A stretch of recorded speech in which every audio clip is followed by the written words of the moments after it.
Então hoje nós vamos falar sobre gatilhos sexuais para que você consiga criar intimidade, sexualidade e desejo quando você quiser apimentar e esquentar um pouco as coisas entre vocês. Eu até costumo dizer que gatilhos sexuais é o que transforma uma amizade, é um dos pontos principais para transformar uma amizade em romance e até mesmo para trazer uma intensidade erótica para um relacionamento que está muito ali voltado para um relacionamento casual, de curtição, ou um relacionamento onde vocês perderam esse brilho e essa intensidade. O que acontece? Algumas pessoas reclamam que criam dentro de um relacionamento uma perspectiva onde o excesso ou até mesmo a falta de sexualidade torna-se um problema. O excesso de sexualidade, ou quando a pessoa te vê de um modo especificamente para uma relação sexual, ou então que vocês têm uma relação que é estritamente voltada a sexo, basicamente é falta de equilíbrio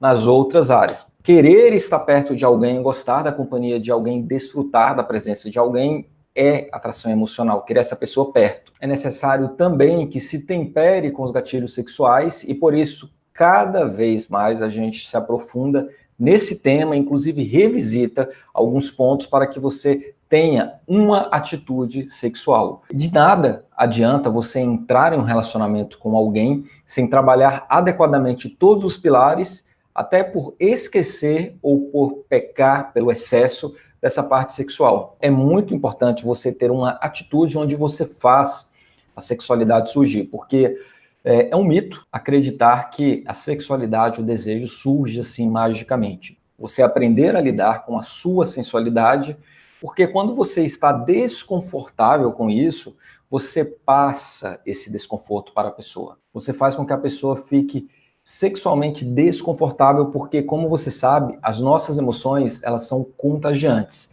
Então, quando você não está muito à vontade com a sua sexualidade, você está mais numa posição introvertida, ou seja, virada para dentro, do que extrovertida, que é mais expansiva, você faz com que a sua sexualidade ela esteja muito escondida. E aí você não consegue fazer devidamente o contágio sexual. E aí entra um princípio que ele faz completa diferença nos resultados que você vai criar, que é você entrar primeiro em um estado emocional que você deseja que ele aconteça. Muitas vezes a gente entra em um relacionamento ou no processo de conquista, reconquista, qualquer que seja a situação que você está, em uma perspectiva em esperar acontecer. Porém, quando você assume a dianteira em que você cria o resultado sem esperar que o resultado magicamente aconteça, você tem mais poder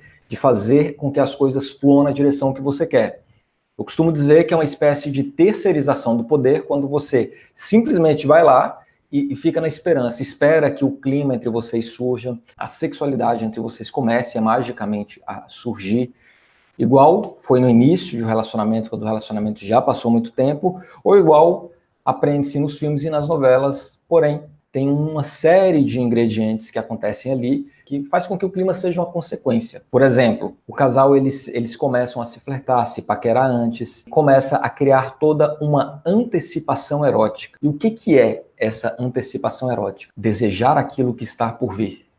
Então, a antecipação erótica é toda a antecipação que acontece antes do clima surgir. Então, é como se fosse preparar o terreno para que o clima e a sexualidade entre vocês surjam.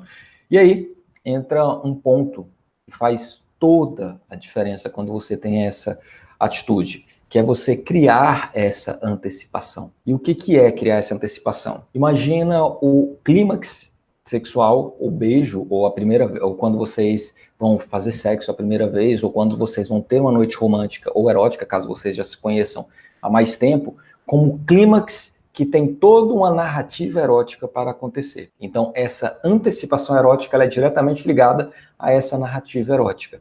A narrativa erótica é basicamente uma história que se desenrola entre vocês. Então, isso pode ser através de trocas de mensagens usando a linguagem do desejo. Isso pode ser você fazer uma leve provocação, mandando fotos, provocando e apimentando a comunicação entre vocês. E essa antecipação de uma surpresa, de algo relacionado ao encontro romântico, mais voltado ao erótico ou ao desejo entre vocês, começa a ser antecipado começa a ser desejado. E tudo aquilo que começa a passar por essa narrativa e antecipação erótica cria mais sexualidade e mais desejo, porque essa vontade, ela é amplificada. Não vá naquela expectativa de que as coisas surjam magicamente. Você precisa utilizar essa atitude, que é a atitude em que você vai primeiro.